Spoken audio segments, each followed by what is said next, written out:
আজকে আমরা আলোচনা করব ভোটার কার্ডের সাথে আধার কার্ড লিঙ্ক সম্পর্কে। চলুন বিস্তারিত ভিডিওতে আজকে আমরা জানবো আলোচনা ভোটার করি। কার্ডের সাথে আধার কার্ড লিঙ্ক। অর্থাৎ ভোট দেওয়ার ক্ষেত্রে ভারতীয় নাগরিকের যেমন অন্যতম একটি তথ্য বা নথি হচ্ছে ভোটার কার্ড, ঠিক তেমনই আধার কার্ড হচ্ছে 12 সংখ্যার পরিচয়পত্র যা ভারতীয়দের শনাক্ত করতে সাহায্য করে। এটি আপনার বায়োমেট্রিক এবং ডেমোগ্রাফিক ডেটার সাহায্যে যুক্ত সরকারি বেসরকারি বিভিন্ন পরিষেবাগুলিকে অ্যাক্সেসের সুবিধা প্রদান করে থাকে। এছাড়া এই আধার কার্ডের মাধ্যমে ঋণ প্রদান থেকে শুরু করে রেশন তোলা, লোন নেওয়া, টাকা তোলা সবকিছুই করা সম্ভব, কিন্তু ভোট ভোট দেওয়া সম্ভব নয়। তাই আপনার ভোটার কার্ডটি খুবই গুরুত্বপূর্ণ একটি তথ্য, যা আধার কার্ডের সঙ্গে লিঙ্ক করতে বলা হচ্ছে।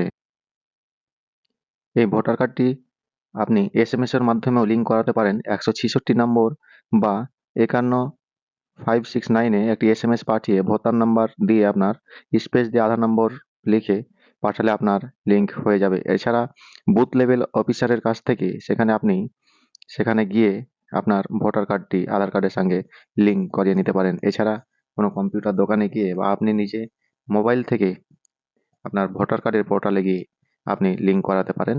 এছাড়াও 1950 ডায়াল করে আপনি সকাল 10টা থেকে বিকেল 5টার মধ্যে আপনি এই ভোটার কার্ডটি লিঙ্ক করাতে পারেন। চলুন আমরা একটু দেখে নিই ওয়েবসাইট থেকে, অর্থাৎ ভোটার হেল্পলাইনের পোর্টাল থেকে কিভাবে প্রথমে আমরা স্ক্রল ডাউন করে ভোটার হেল্পলাইন অ্যাপসটা খুলে নেব।